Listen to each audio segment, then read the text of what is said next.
로마 가톨릭 교회, 동방정교회, 그리고 개신교, 이렇게 세 갈래 대표 교파가 있다 했습니다.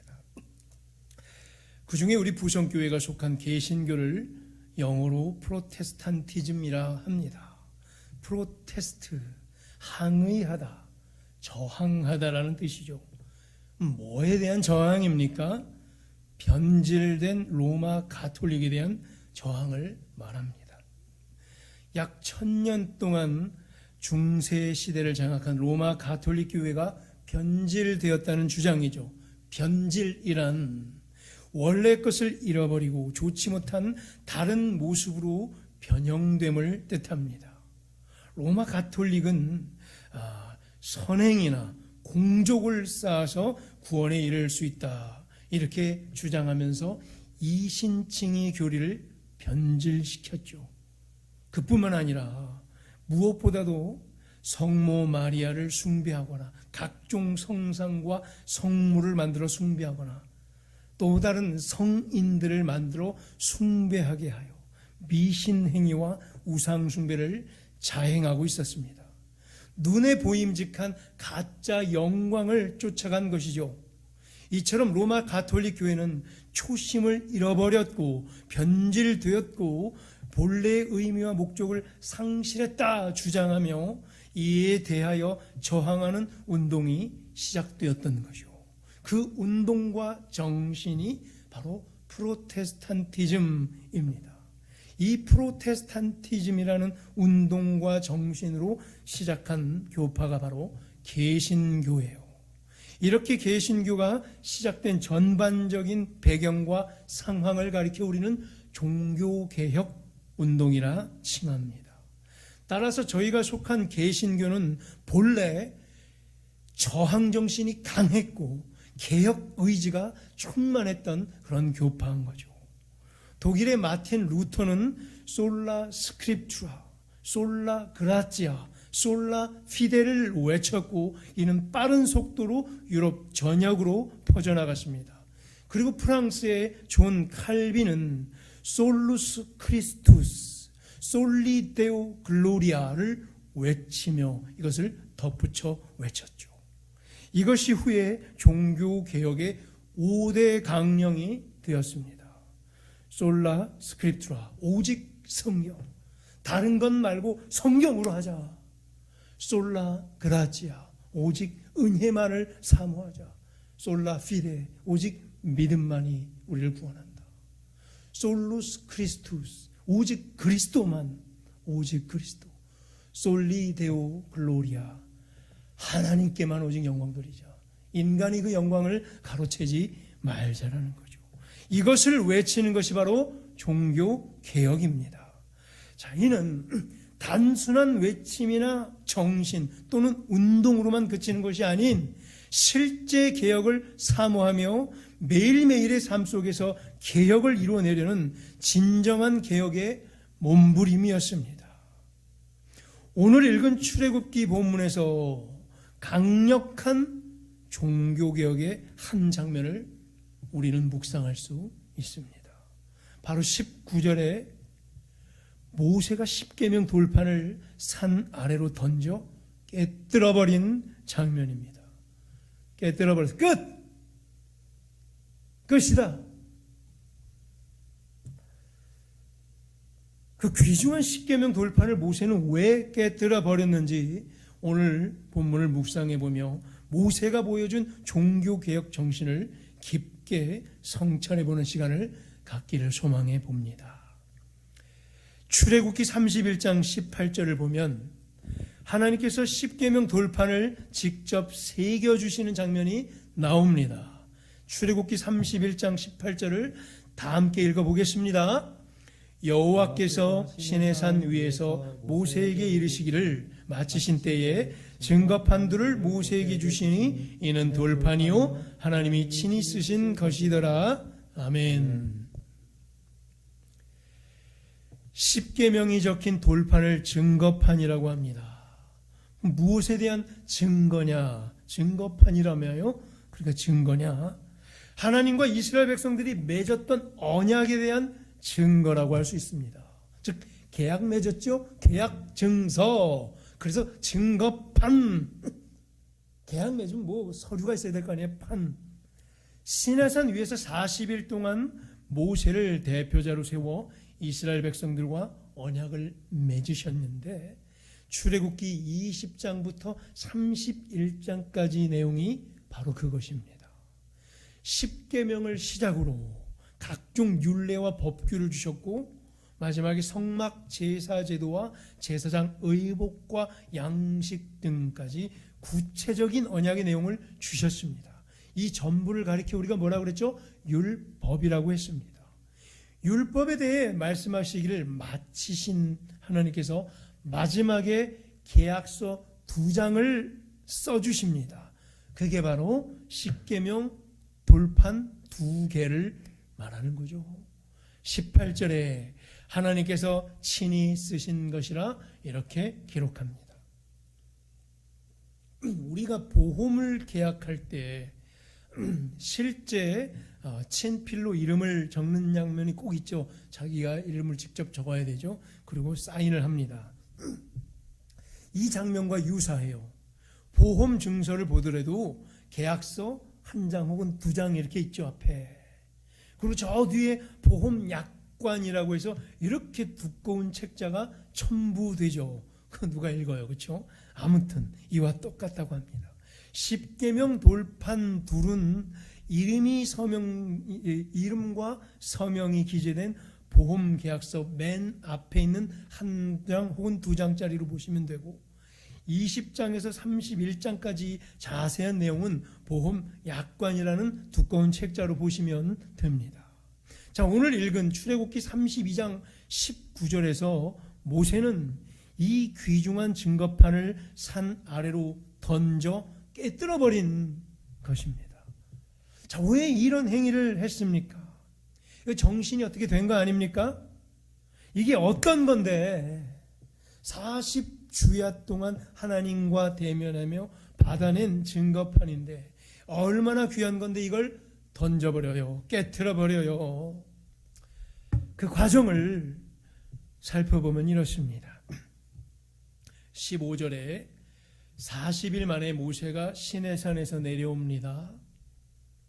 언약의 증표로 하나님께서 친히 써주신 십계명 증거판이 그의 양손에 쥐어져 있습니다. 하나님의 영광 그 자체라고 할 수 있죠. 전 지구상에 단 하나밖에 없는 거예요. 16절에서 이렇게 확인해 줍니다. 그 판은 뭐냐? 하나님이 만드신 것이요 글자는 하나님이 쓰셔서 판에 새기신 것이더라. 뭐예요 이건? 이게 얼마나 귀한 건지 아느냐라는 이런 표현인 거예요. 조심히 다루세요. 소중히 여기세요라는 당부의 말씀이죠. 그런데 17절에 산 아래에서 이상요란한 소리가 들려오고 있습니다. 모세가 시내산에 올라갈 때 최근 거리까지 함께 수행했던 여호수아가 모세에게 제일 먼저 달려가 그 상황을 브리핑합니다. 진중에서 싸우는 소리가 나나이다. 그런데 18절에 모세가 듣기에는 이게 싸우는 소리가 같지가 않습니다. 이는 승전가도 아니요 패하여 부르짖는 소리도 아니라 그럼 이게 도대체 무슨 소리라 말인가? 내가 듣기에는 노래하는 소리더라. 참, 웬 노래하는 소리? 즉 찬송가죠. 찬양 소리를 말하는 거죠. 찬양 부르는 소리. 북치고 장구치고 우리 이렇게 찬양했죠. 북치고 장구치고 치면서 큰 소리로 찬양했습니다. 마이크까지 대고요. 크게 찬양했죠, 여러분들 집에서. 얼마나 격하게 찬양했길래 이게 마치 전쟁 소리 같이 들렸다. 찬양을 하려면 이렇게 찬양해야 되는 거예요. 전쟁 소리와 같이 큰 소리로 찬양을 했다는 얘기죠. 좋아요. 그런데 19절에 진에 가까이 가보니까 이는 하나님을 찬양하는 소리가 아니었습니다. 이는 이스라엘 백성들이 부어 만든 황금 송아지 신상을 찬양하는 소리였습니다. 모세는 이 황금 송아지 산과 그 주변에 모여 춤추고 찬양하는 모습을 보고 크게 분노합니다. 그리고는 손에 쥐고 있었던 십계명 두 돌판을 산 아래로 던져서 깨뜨려버리고 맙니다. 그리고 20절에 모세는 그들이 만든 황금 송아지상을 가져다가 불살라 부숴버립니다. 아예 가루를 만들어버립니다. 그리고는 물에 뿌려 이스라엘 자손들에게 마시라고 합니다. 여기까지의 장면을 보게 되면 자, 이 사람 모세라는 사람의 성격과 성질이 한눈에 보이는 것 같아요. 어때요? 여기까지만 보면 이 사람 분명히 뭐예요? 다혈질이었을 거예요. 막 큰 소리로 쏘아붙였을 거예요. 다그쳤을 거예요.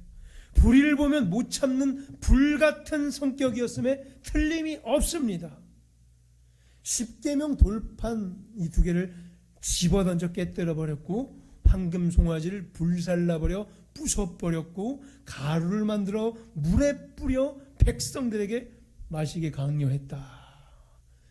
모세는 화를 못 이기고 분노를 못 참고 그냥 다 쏟아 부어버렸어요.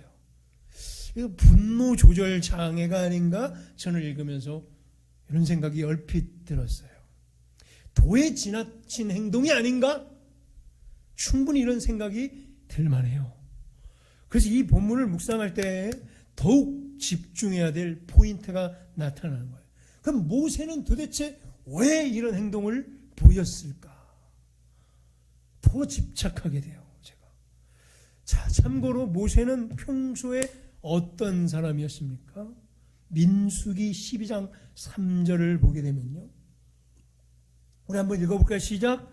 이 사람 모세는 온유함이 지면의 모든 사람보다 더하더라. 아멘. 동시대 사람들 중 모세가 가장 온유한 사람이라는 기록이에요. 모세봐도 온유한 사람 있으면 나와보라 그래. 없단 얘기예요. 모세가 본 사람 중에 제일 온유하다는 얘기예요. 이상하네. 이처럼 다혈질에 분노 조절 장애가 있는 듯한 행동을 보인 이 사람 모세에게 성경 인물 중에 가장 온유한 사람이라는 평가를 내린 건 도대체 무슨 이유냐? 의문투성이에요. 자, 그렇다면은 여기서 모세의 이런 행동을 두 가지 측면에서 생각해 볼 만합니다. 첫째, 우발적으로 그랬다.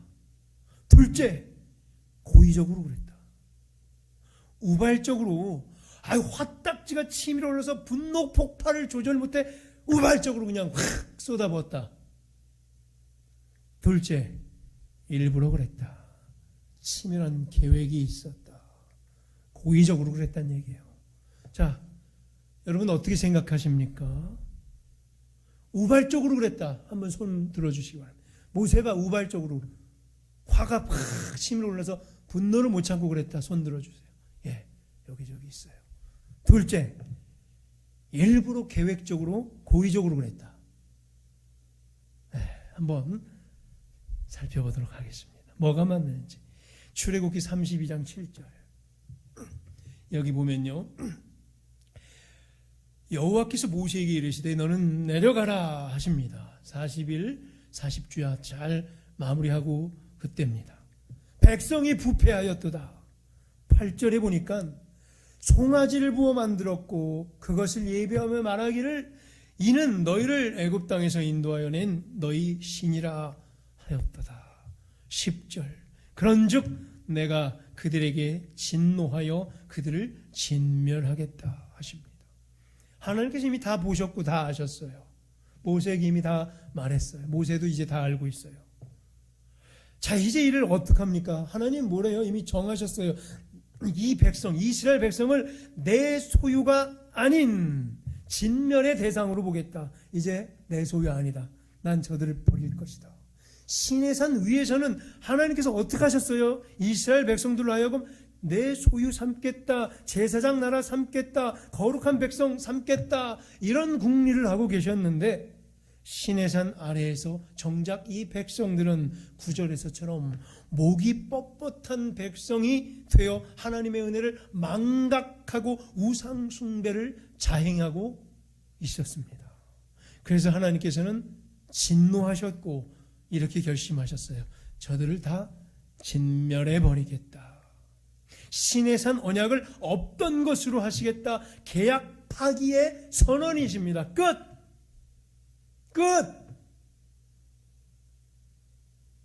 계약이고 뭐고 다 엎어버리고 내가 저 백성들 다 쓸어버리겠다라는 후회하시는 하나님. 분노 폭발이라는 감정의 표현인 거예요. 이때 여기서 모세의 진면모가 나타나는 거예요. 오늘 이 본문에서. 진면모, 아우라라고 그러죠. 헬라어로. 아우라 뭐예요? 본질적으로 뿜어져 나오는 그 사람의 본질의 에너지.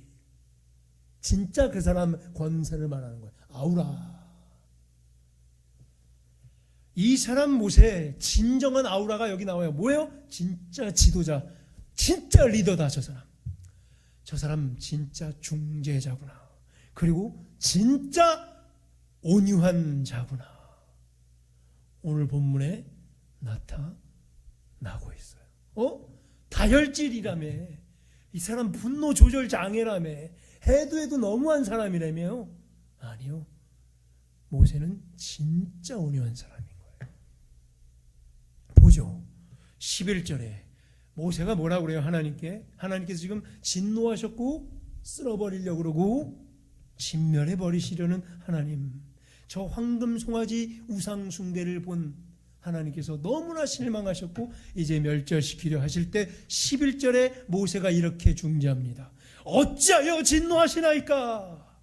12절에 주의 맹렬한 노를 그치시고 뜻을 돌이키사 화를 내리지 마옵소서. 이 사태 속에 모세만 여전히 온유했으며 평정심을 찾고 있었어요. 오히려 진노하신 하나님은 그 화를 달래고 풀고 있었어요. 맹렬한 노를 그치십시오. 화를 내리지 마십시오. 모세는 자신의 정확한 위치를 유지하고 있었고, 뭐예요? 중재자의 위치. 백성의 대표, 또 하나님의 전달자, 그 중간에 끼인 자로서 정확히 자기의 위치를 파악하고 있었어요. 온유함을 조금도 잃지 않고 있었어요. 하나님의 뜻을 돌이키소서, 언약 파기를 돌이키소서. 심지어는 이렇게까지 얘기해요. 13절에 이 사람들 이름 다 팔아요. 아브라함, 이삭, 야곱을 기억하소서. 제발 그들과 맺으신 언약을 기억하소서. 맹세하여 이르시기를 이렇게 하셨잖아요. 너희의 자손을 하늘의 별처럼 많게 하고. 그럼 쓸어버리면 이 자손들 다 어디 갑니까? 허락한 땅을 자손에게 주어 영원한 기업이 되게 하리라 하셨는데 여기서 진멸시키면 어찌한단 말입니까? 이를 기억하시고 화 푸시고 돌이키시고 여기까지 와서 홍해까지 건넜고 시내산까지 왔는데 이렇게 하나님 이름까지 우리에게 가르쳐 주셨는데 이렇게 진멸시키면 이게 다 뭐가 됩니까? 와, 정말 시원한 사이다 발언이 아닐 수 없습니다.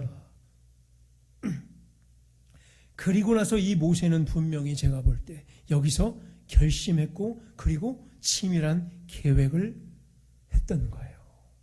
이 백성을 살려야겠구나. 그게 내가 할 역할이다. 하나님의 진로와 맹렬히 타는 이 노를 자기가 대신 가져갈 것을 계획한 거예요. 하나님께서 치시면 이거 진멸이니까 내가 대신 살살 쳐야겠구나. 그래서 진멸은 막아야겠구나. 이 백성 살려내야겠구나. 예를 들면 아이가 뭘 크게 돌이킬 수 없는 걸 크게 잘못했다고 칩시다. 이거 아빠한테 벌 받으면 다리 몽댕이 하나 부러져 나갈 것 같아요. 그래서 엄마가 재치를 발휘하죠. 중간에 껴서 오히려 엄마가 더 오버하며 크게 소리를 지르고 화난 척을 하며 아이를 심하게 혼내는 장면을 연상해 보십시오. 그걸 보고 있던 아빠가 원래는 다리 몽댕이 하나 부러뜨리려고 그랬는데 엄마가 너무 심하게 나가니까 아니 좀 살살해. 너무하는 거 아니야? 애가 다 그러면서 자라는 거지 뭐. 아빠가 이렇게 머리 한번 긁고 가게 만드는 거예요. 모세도 지금 일부러 이러고 있는 거예요. 계획적으로, 고의적으로 화난 척하고 있는 거예요. 물론 진짜 화가 치밀어 올랐죠. 그걸 직접 눈으로 보면. 더 그런데 오버했어요. 도에 지나칠 정도로 보이는 척 했어요. 과도한 액션을 일부러 취했어요. 화를 못 이기는 척, 분노를 못 참고 다 쏘아 부어버리는 척, 다혈질, 분노 조절 장애를 일부러 연출했어요. 누가 봐도 굉장히 열받았다 저 사람 할 정도로.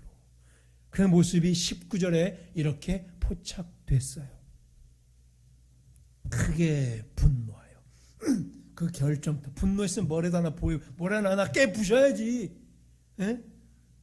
두 손에 보니까 돌판이 들어있는데, 자, 중요한 거. 이거 우발적으로 그랬을까요? 우발적으로 십계명 돌판을 씹어 던져요. 산 아래로 깨뜨려버리는 행동에 옮겨버린 거예요. 뭐예요 이거? 하나님의 심령을 대변한 거예요. 진짜 중재로차로서의 행동을 한 거예요. 하나님이 집어던질 뻔했어요. 하나님이 진멸시키려고 그랬어요. 이걸 대신 모세가 한 거예요. 대신 집어던진 거예요. 뻐개버린 거예요. 직접. 그러니까 하나님이 야 저거 뭔데 너 진짜 저걸 던지면 어떡해? 하나님이 이렇게 되도록. 야 그거 던지면 어떡해? 하나님의 심정처럼. 하나님 계약 파기하려고 그랬잖아요. 야 그렇다고 이거 진짜 던지면 어떡하냐. 아휴, 이런 분위기.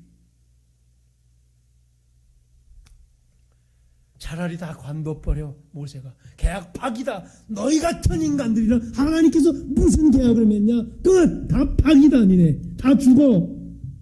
이렇게 말하는 거야. 모세가 다 죽어버려. 이건 뭐예요? 하나님 이 사람들 살려주세요. 하나님 이 사람들 끝까지 자기 소유 만드시고 거룩한 백성 만드시고 약속의 땅으로 데리고 와서 하나님의 일을 펼치시고 하나님의 손과 발을 사용하여 주시고 하나님의 경영을 끝까지 맡겨달라는 역설인 거예요. 즉 하나님의 진노와 맹렬히 타는 노를 자기가 대신 가져가 자기가 간접적으로 전달한 거예요. 충격 완화 요법. 하나님의 계약 파기 심정을 대신 자기가 행동으로 보인 거예요. 그래서 극단 처방으로 십계명 돌판을 집어던져버린 거예요. 계약 파기다. 차라리 다 관둬버려. 신앙생활 하지마. 너희는 백성도 아니야. 이렇게 말이죠. 이렇게까지 함으로써 이스라엘 백성을 향한 하나님의 진노를 막을 수 있었던 거예요. 하나님 대신 모세가 진노하는 바람에 여기서 끝난 거예요. 계약 파기와 진멸이라는 최후 상황은 막은 거예요. 이렇게까지 하면서 모세는 뭐예요? 백성을 살려낸 거예요. 이스라엘을 하나님의 소유로 유지시킨 거예요. 십계명 돌판을 깨뜨린 행동은 그래서 뭐예요? 본질을 되찾아 제대로 신앙생활 하든지 아니면 끝내든지. 하나님의 자녀란 소리 하지 말고 교회 다닌다는 소리 하지 말고 크리스찬이라는 명패 다 빼. 크리스찬도 아니야. 하지 마 해. 불신자 해버려. 제대로 하든지 하지 말든지. 모세가 중간에 이러고 있는 거예요. 강력한 결단을 촉구하는 거예요. 제대로 신앙생활 본질대로 하든지 아니면 진멸당하든지 둘 중에 하나 골라라. 강력한 촉구인 거예요. 하든지 제대로 하든지. 제대로 안 할 거면 아예 하지 말든지. 뭘요? 신앙생활을요. 제대로 하든지 관두시든지. 이 자체가 바로 모세가 보여준 종교 개혁이에요. 왜 한 거예요? 살리려고. 왜 다혈질 됐어요? 왜 소리 막 질렀어요? 왜 분노 조절 장애처럼 보였어요? 왜 이렇게 심하게 했어요? 살리려고. 강력한 종교 개혁의 의지가 바로 십계명 돌판 두 덩어리를 집어 던져 깨뜨려버린 행동으로 나타난 거예요. 행동으로 나타나야 돼요. 우리 교단 개혁주의 노선을 따르고 있죠. 개혁주의, 종교개혁 정신을 받들겠다는 얘기인데, 개혁이 주의로 끝나서는 안 되는 거예요. 이즘으로 끝나서는 안 되는 거예요.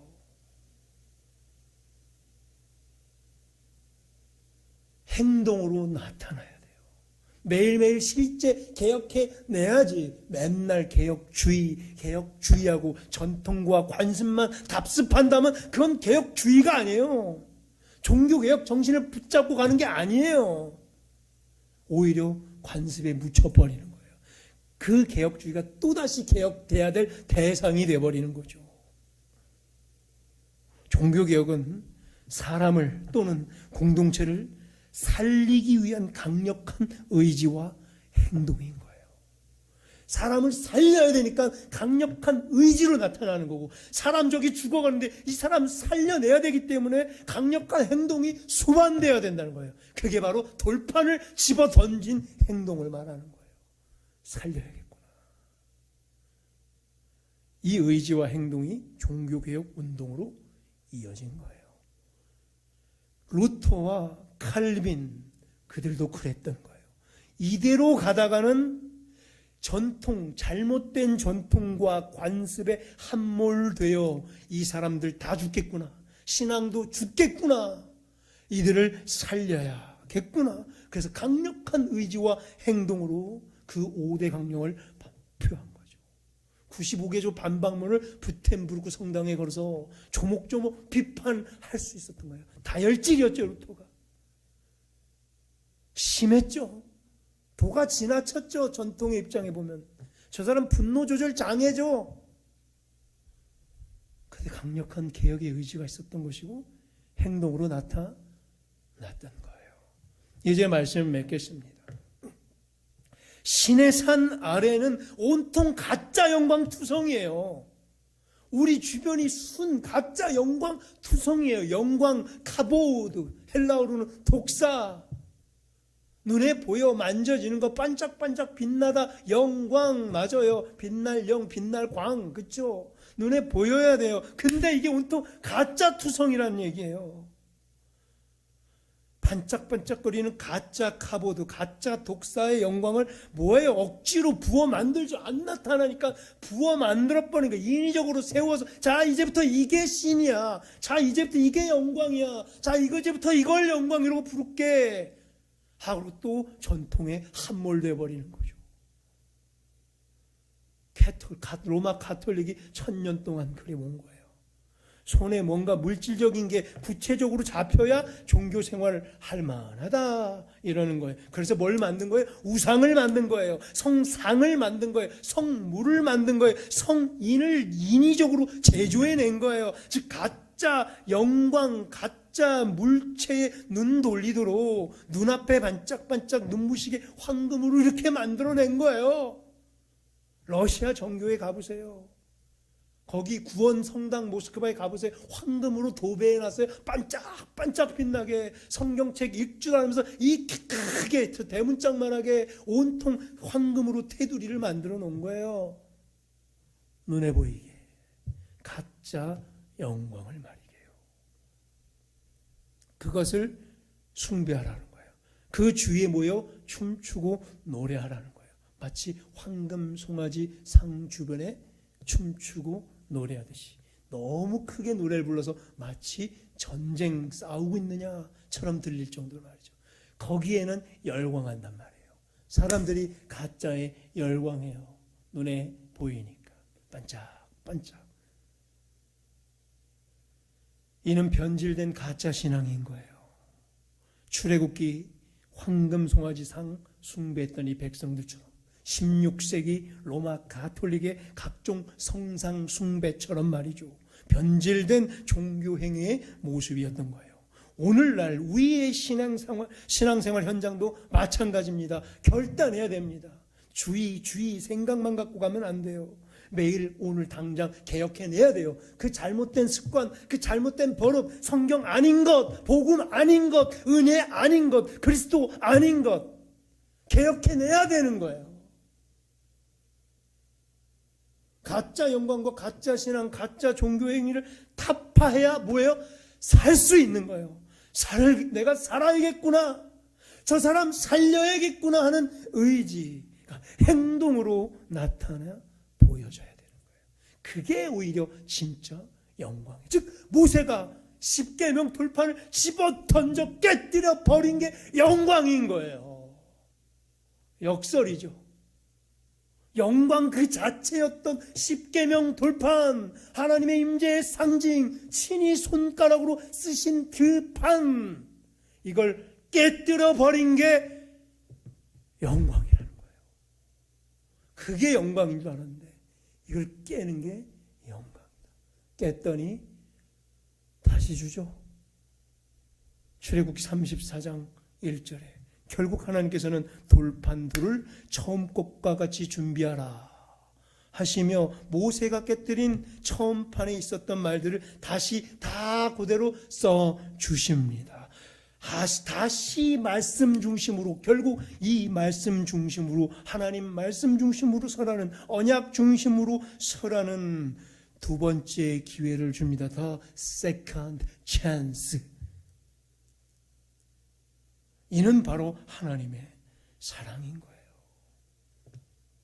하나님께서 또 이렇게 보여주셔요. 행동으로. 그냥 버리지 않겠다, 살리겠다. 살리는 방법은 다시 말씀이다.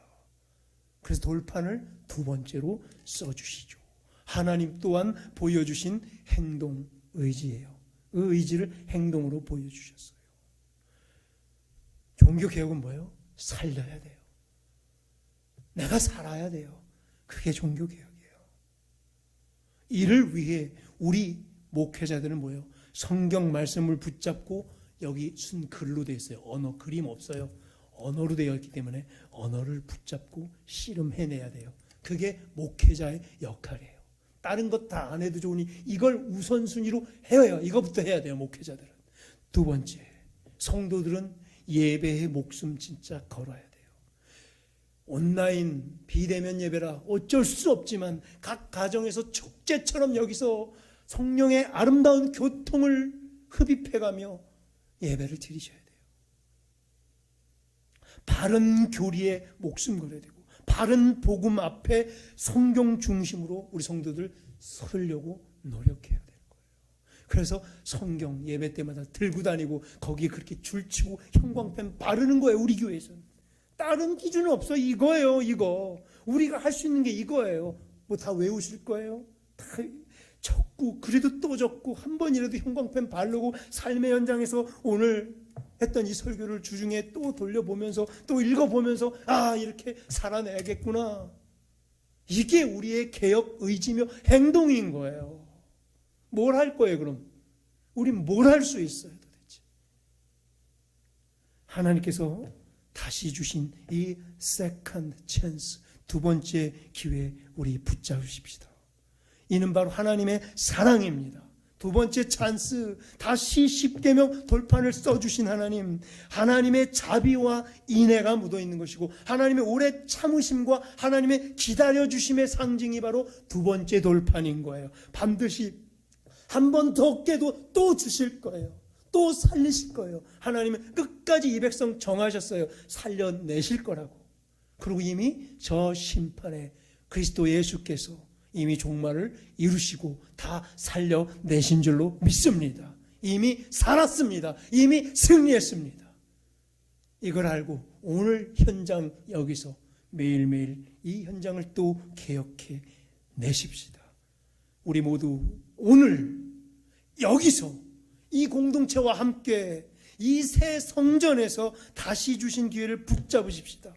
성경 중심으로 바로 서며 매일매일 개혁 의지와 행동을 들고 다시 복음 앞에 서서 바른 신앙의 길을 걷게 되기를 주 예수의 이름으로 간절히 축원합니다. 하나님